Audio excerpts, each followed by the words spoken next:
I'm Caleb. The vineyard estate was rented, the jazz was polite, but the humiliation was free. My brother, Trevor, tapped the microphone. He smiled with the specific cruelty of a predator eyeing a wounded animal. To Caleb, he toasted. Who's been faking a back injury for 2 years? Must be nice to clear $15,000 a month in government handouts while the rest of us actually grind. The guest chuckled. My mother sipped her wine, unbothered. They thought my silence was weakness. They didn't know my hand was already on the ledger that would bankrupt their entire reality. Before I tell you what I pulled out of my jacket pocket that made the entire room go dead silent, drop a comment and let me know where you're watching from. I want to see who's awake right now. To understand why I finally stood up, you have to understand why I stayed seated for so long. 2 years ago, I wasn't the quiet guy in the corner of a vineyard party, wearing a suit that felt too tight across the shoulders. I was a smoke jumper. My office was the back of a plane at 10,000 feet, and my job was to land in places that were already burning. It wasn't about the adrenaline. It was about the simple, brutal math of it. Fire consumes. We stopped it. That was the contract. But contracts have fine print, and mine was written in a canyon in Idaho when the wind shifted. The fire didn't just consume the trees. It tried to consume me. I spent 6 weeks in a burn unit, wrapped in bandages that smelled like iodine and failure. My back, my ribs, my left side. They were a map of skin grafts and scar tissue that looked like melted wax. The nerve damage meant I woke up every morning feeling like I was still on fire, a phantom heat that no amount of medication could fully douse. So when Trevor called me lazy, when he made jokes about my vacation to his investor friends, he wasn't just mocking me. He was mocking the fact that I had to take 20 minutes every morning just to stretch the scar tissue enough to stand up straight. He didn't see the braces I wore under my clothes. He didn't see the nights I spent staring at the ceiling, bargaining with God for 5 minutes of sleep without pain. He just saw a brother who wasn't hustling like he was. Trevor was the golden boy, the tech entrepreneur with a startup that was always about to explode, but somehow needed constant infusions of cash from our parents. He wore his busyness like a badge of honor, constantly talking about his grind set and his vision. I was the cautionary tale, the broken toy. And the worst part? I let them believe it. I let them think I was just scraping by on disability checks. I let them think the $200,000 settlement I received from the state had been wasted on a gap year of travel and recklessness. Why? Because Uncle Derek was the only one who knew the truth. I remember the day I came home from the hospital. My parents were there, sure, but they were hovering near the doorway, uncomfortable with the antiseptic smell clinging to me, eager to get back to their lives. Derek was the one who installed the grab bars in my shower. He was the one who sat with me when the painkillers made me hallucinate smoke in the living room. One night, about 3 months into my recovery, I was sitting on Derek's porch, watching the rain. I told him I felt like a ghost in my own life. I felt guilty, not survivor's guilt in the traditional sense, though I had that too. My partner, Lewis, hadn't made it out of that canyon. But this was different. I felt guilty for needing help. I felt guilty that my existence was now defined by what I couldn't do. I felt like I owed my family something simply for the inconvenience of my survival. That guilt is a heavy chain. It keeps you silent when you should scream. It keeps you seated at a table where you're being served disrespect as the main course. I convinced myself that their mockery was the price I paid for being alive when better men weren't. So I took it. I swallowed their comments about my free ride. I nodded along when my mother made passive-aggressive remarks about my lack of ambition. I accepted the role of the family disappointment because, in my head, at least I was still here to be disappointed in. I was paying penance for a crime I didn't commit. Surviving. But survival has a limit. And as I looked at Trevor's smug face, illuminated by the expensive string lights of a vineyard he didn't pay for, I realized my debt was paid. The chain snapped. It wasn't a loud noise. It was the quietest realization of my life. I didn't owe them my silence anymore. I owed them the truth. And the truth was about to burn a lot hotter than the fire that took my skin. I tried to leave the patio before I did something I couldn't undo. I needed air. I needed to get away from the smell of expensive perfume and the sound of Trevor's voice, which seemed to be everywhere at once. I walked toward the side balcony, a small stone alcove overlooking the vineyard rows. The sun was setting, casting long, bloody shadows across the grapes. I leaned against the railing, trying to regulate my breathing, trying to push the phantom heat back down into the box where I kept it. But you can't escape a family that smells blood. The glass door slid open, and my mother, Catherine, stepped out. Trevor was right behind her, looking flushed and victorious, holding a fresh glass of bourbon. I didn't turn around. "Don't sulk, Caleb," my mother said. Her voice wasn't maternal, it was managerial. She sounded like she was correcting a table setting. "It ruins the aesthetic. People are asking why you look so miserable." I gripped the cold stone railing. I'm not sulking, Mom. I'm in pain. And I didn't appreciate Trevor's speech. It was a joke, Trevor said, leaning against the doorframe, swirling his drink. God, you're so sensitive. You have zero sense of humor since you got back. It's like the fire burned out your personality, too. Trevor, my mother warned. But it was weak. It was the kind of warning you give a puppy for chewing a shoe. Affectionate exasperation, not discipline. She turned back to me. Your brother is just stressed. He's under a lot of pressure with the company. He's building an empire, Caleb. You could learn something from his drive instead of sitting around judging him. I turned then. I looked at her. Really looked at her. She was wearing a dress that probably cost $2,000. Diamonds glinting at her throat. She looked perfect. She looked like a woman who had never smelled burning flesh. I'm not judging him, I said quietly. I'm tired, Mom. My back feels like it's being held together by rusted wire. I just want to go home. Home? Trevor laughed. You mean the apartment you pay for with our tax dollars? Must be nice to retire at 29. What happened to that settlement money, Caleb? 200 grand, right? Did you snort it all? Or maybe you just blew it on finding yourself in Thailand or wherever you disappeared to for 6 months. My mother's eyes narrowed. Is that true? Is the money gone? Caleb, we tried to help you invest it. Trevor offered to put it into the startup. If you wasted it on drugs or vacations. She trailed off, the implication hanging in the humid air like smog. They weren't asking, they were accusing. They had already decided on the narrative. I was the addict. I was the wastrel. Trevor was the hero carrying the weight of my failure. And that's when I understood. It wasn't just that they didn't care. It was that they needed me to be broken. They needed me to be the failure so Trevor could be the success. It was an ecosystem of dysfunction, and I was the necessary pollution. They had normalized this cruelty.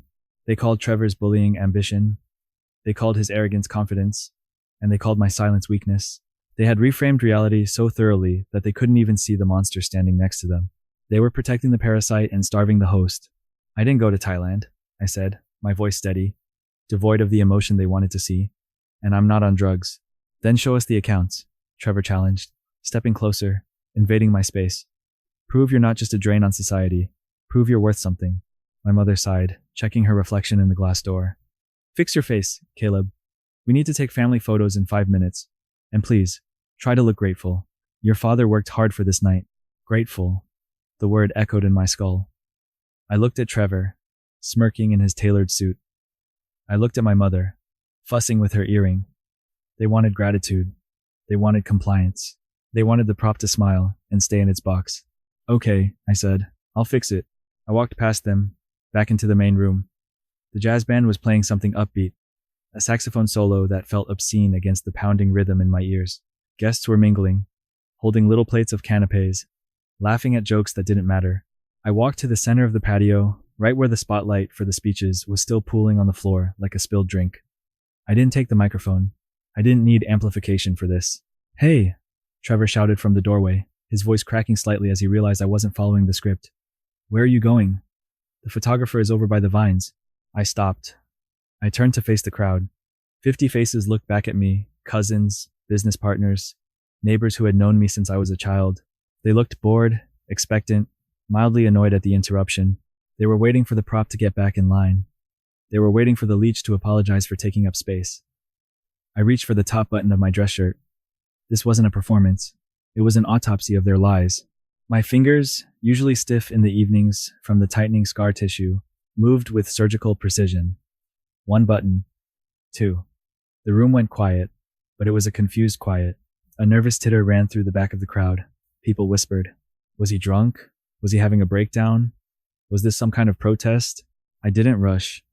I wanted them to see every second of it. I pulled the shirt tails out of my pants. I shrugged the dress shirt off my shoulders and let it drop to the expensive slate floor. It landed in a heap of starched cotton. Then, I reached for the hem of my white undershirt. Trevor took a step forward, his face twisting. Caleb, stop it. You're embarrassing yourself. I locked eyes with him. And then I lifted the shirt over my head. The night air hit my skin first, cool, biting. Then the eyes hit. I heard a gasp. Not a polite, social gasp. A sound of genuine, visceral horror. A glass shattered somewhere near the bar. The sound sharp and final. My torso is not a smooth canvas. It is a war zone. The skin grafts on my left side looked like a topographical map of a mountain range, raised and purple and angry, where the fire had eaten down to the muscle. The burn scar from the falling timber wraps around my ribs like a serrated belt, twisting the flesh into tight, shiny knots that never truly relax. My back is a patchwork of donor skin and my own ruined dermis, a testament to the heat that melted my protective gear and fused it to my body. It is ugly. It is violent. It is the undeniable, physical proof of a day where the world burned down around me, and I was the only thing left standing in the ash. Trevor's fake injury narrative didn't just crumble, it evaporated. You cannot argue with scar tissue. You cannot gaslight a skin graft. The reality of my pain was suddenly the loudest thing in the vineyard. I stood there, chest heaving slightly, letting them look, letting them see the cost of the vacation they thought I was on, letting them see exactly what a free ride looks like. I saw my Aunt Lisa cover her mouth, tears instantly springing to her eyes. I saw my father's business partner turn away, unable to stomach the sight of raw trauma. I looked at Trevor. He was pale, his mouth slightly open, his champagne glass tilting dangerously in his hand. He looked small. He looked like a boy who had been playing with matches and just realized he'd burned the whole house down. The arrogance was gone, replaced by a sick, dawning realization that he had just publicly mocked a man who had walked through hell. I looked at my mother. She wasn't crying. She was frozen, her hand clutching her pearl necklace as if she were choking. She was seeing her son really seeing him for the first time in 2 years. And she was terrified. She was looking at the wreckage she had tried to cover up with a suit jacket and a smile. The silence stretched, heavy and suffocating. It was the most honest moment this family had ever experienced. I didn't need to say, I am in pain. My body was screaming it for me. The silence in the vineyard was absolute, a vacuum created by the sudden, violent reality of my scars. But shock is a temporary state. I knew how my family worked. Give them 5 minutes, and they would rewrite this moment. They would call it a performance. They would say, I was unstable, flashing my injuries to ruin Dad's big night. They would find a way to make my pain about their embarrassment. I couldn't let them do that. The scars were the emotional argument, the visceral proof of my physical suffering. Now, I needed the logical proof of their moral bankruptcy. I didn't button my shirt. I left it hanging open, the cool evening air biting at the skin grafts, a constant reminder of why I was doing this. I walked over to the AV cart where Trevor had set up his laptop for the retirement slideshow that was supposed to play later. The HDMI cable was sitting right there. Caleb, what are you doing? Trevor's voice cracked. He sounded like a child who had been caught breaking a vase. Put your shirt on. You're making people sick. I didn't look at him. I pulled the cable from his laptop and plugged it into my phone. The giant projection screen behind us, which had been displaying a looped photo of my father shaking hands with important people, flickered blue, then black. Then, it mirrored my screen. I opened my banking app. Face ID logged me in. The balance was low, less than $2,000. I could hear a few scoffs from the back, the validation they were looking for. See? He's broke. He's a failure. You asked a question earlier, Trevor, I said. My voice was amplified by the speakers, calm and terrifyingly steady. You asked where the $200,000 settlement went. You told everyone I snorted it. You told them I spent it on a gap year in Thailand while you were grinding. I tapped on the search bar in the transaction history. I typed in Trevor. The screen filled with green outgoing transfers. The room went quiet again, but this was a different kind of silence. This was the silence of people doing math. August 14th. I read aloud, pointing to the top entry. Wire transfer. $45,000 to Apex Horizon LLC. That's your shell company, isn't it, Trevor? The seed round you told Mom and Dad you raised from an angel investor in Silicon Valley. Trevor's face went from pale to gray. Turn it off, he hissed. Caleb, turn it off right now. I scrolled down. September 1st. $12,000. Paid to Catherine's Interiors. Mom, you told Dad you sold a consulting package. You didn't. I covered your credit card debt so Dad wouldn't find out you'd maxed out the Amex again. My mother let out a small, strangled sound. She looked at my father, but he wasn't looking at her. He was staring at the screen, his mouth slightly open, reading the ledger of his own life. October 15th, I continued, my voice relentless. $25,000. Transferred to Jeffrey Henderson business account. Dad, you thought that was a tax refund you'd been fighting for. It wasn't. The IRS denied your appeal 3 months prior. I put that money there so payroll wouldn't bounce. I scrolled through the list. Utility bills, car payments, emergency loans that were never paid back. It was a long, digital paper trail of my own stupidity. I had bled for that money. I had lost the ability to sleep through the night for that money. And I had given it to them, piece by piece, anonymously, because I thought that if I kept the ship afloat, they might eventually let me come on board. I didn't go to Thailand, I said, turning to face them. I didn't buy drugs. I bought your dignity. I bought the illusion that you were all successful, independent people. I have been the silent investor in this family for 2 years. I looked at Trevor. He was shaking. You called me a leech, I said. But looking at these numbers, Trevor, I think you have the biology backwards. I'm the host. The guests were whispering now, pointing at the screen, pointing at Trevor. The narrative had flipped so violently, the air pressure in the room seemed to drop. I wasn't the broke, lazy brother anymore. I was the benefactor, and they were the charity cases who had bitten the hand that fed them. But that's just the operating costs, I said, tapping the screen one last time to bring up a PDF document I had saved earlier that day. That's just the money I spent to keep up appearances. Let's talk about why we're actually here tonight. Let's talk about the house. I swiped to the next document. It was a scanned deed release from the bank, dated 6 months ago. The stamp at the bottom was official, final. We're here to celebrate Dad's retirement, I said, my voice echoing slightly in the stunned room. But Dad, you didn't retire because your portfolio finally hit the target number. You retired because the mortgage on the family home mysteriously vanished. My father, Jeffrey, finally spoke. His voice was hoarse, confused. The bank. They sent a letter. They said the loan was satisfied. I thought it was an accounting error in our favor. Or maybe an old investment maturity I'd forgotten about. It wasn't an error, I said. I paid it off. One lump sum, $140,000. My mother gasped, her hand flying to her mouth. You? But you're broke. I am now, I said, because I spent every last dime I had saving you from foreclosure. And do you know why you were in foreclosure, Dad? I looked at Trevor. He was backed against the AV cart, looking like he wanted to dissolve into the floor. He knew what was coming. He knew I had found the emails. Trevor, I said, my voice dropping to a dangerous calm. Do you want to tell them, or should I? Trevor said nothing. He just shook his head, a frantic, minute motion. Fine, I said. I'll do it. I swiped again. An email chain appeared on the screen. It was between Trevor and a wealth management firm that didn't exist. Trevor didn't just drain your retirement fund for his startup, I explained to the room. He liquidated it. He forged Dad's signature on the withdrawal forms 2 years ago. He told you the market was down, that the losses were just bad luck. But the truth is, he took $300,000 of your life savings and poured it into a company that has never generated a single dollar of revenue. The room gasped. This wasn't just mismanagement. This was theft. This was a son stealing his parents' future to fund his own ego. He told you I was a leech, I continued, looking directly at my father. He told you I was draining you dry. But the truth is, I was the only thing standing between you and the street. I paid off the house so no one could take it from you. I did it anonymously because I knew if you knew it was me, the disappointment, the broken son, you would have been too proud to take it. Or worse, you would have given it to Trevor to invest.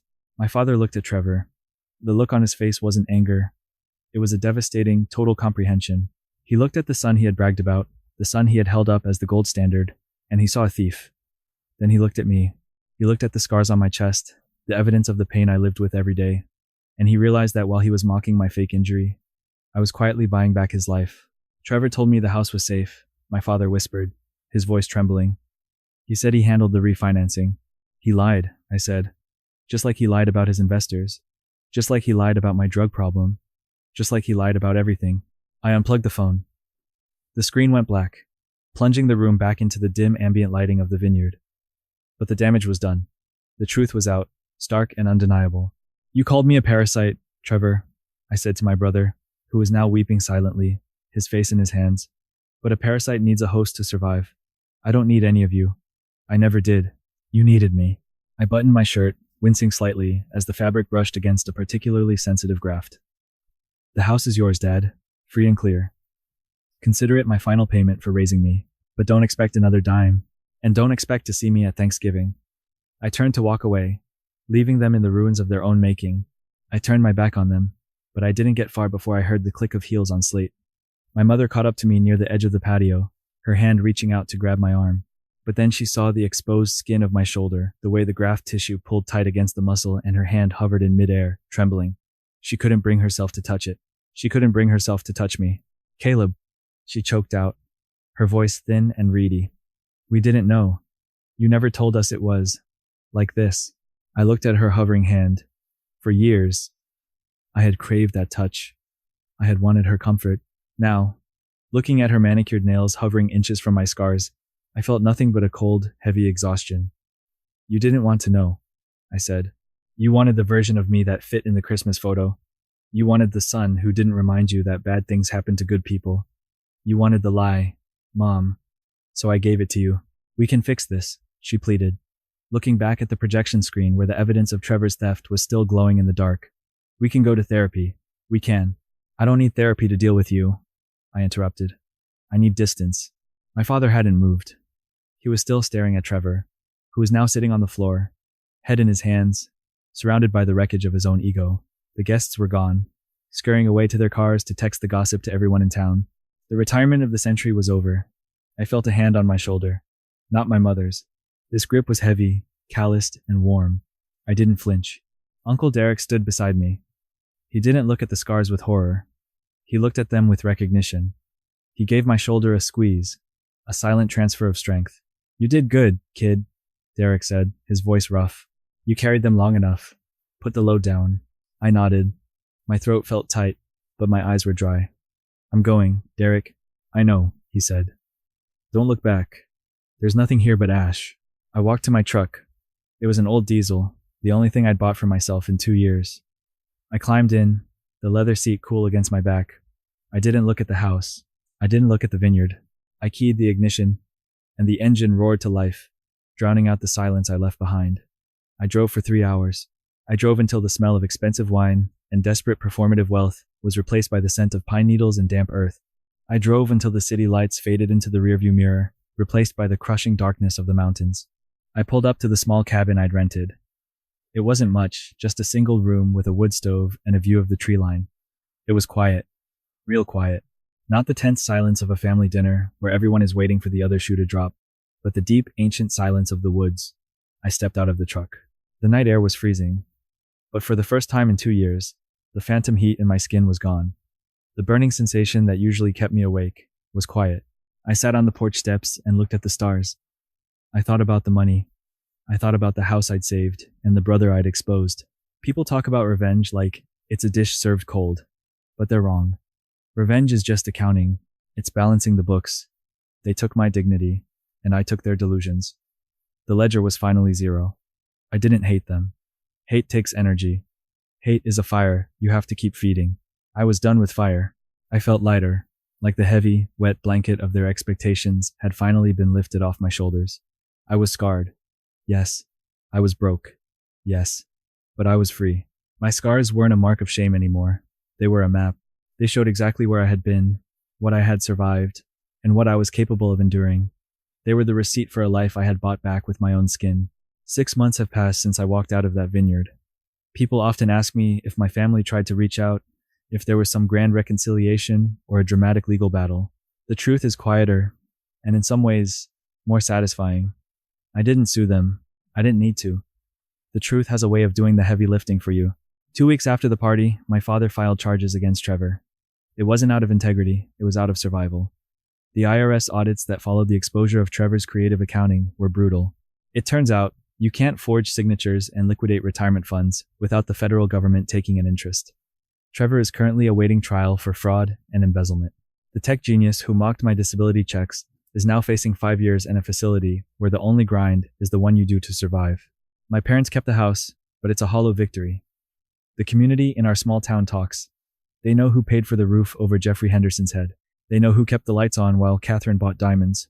The shame of that, of being rescued by the son they threw away, is a ghost that haunts every room of that paid-off estate. I hear my mother stopped hosting parties. It's hard to play the perfect matriarch when everyone knows your foundation is built on your son's scar tissue. As for me, I'm still in the cabin. I bought it last month. It's small, drafty, and perfect.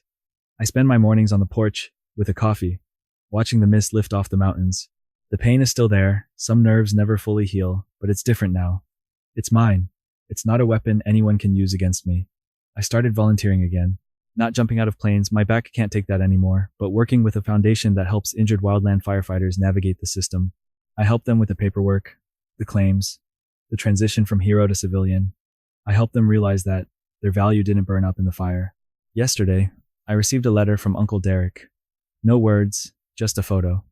It was a picture of him and my old crew chief, raising a beer at a local bar. On the back, he'd written, "They know. You're good." That was all I needed. Revenge isn't always about watching the other person burn. Sometimes, it's just about walking out of the fire and refusing to smell like smoke anymore. I didn't just survive the flames. I survived the people who tried to throw me back into them. And looking at the sunrise over these trees, breathing air that tastes like pine instead of pretense, I know one thing for sure. I'm not the ashes. I'm the forest that grows back. Sometimes, the hardest fire to walk through isn't in the forest, it's at your own dinner table. If you've ever had to burn a bridge to save yourself, share this story.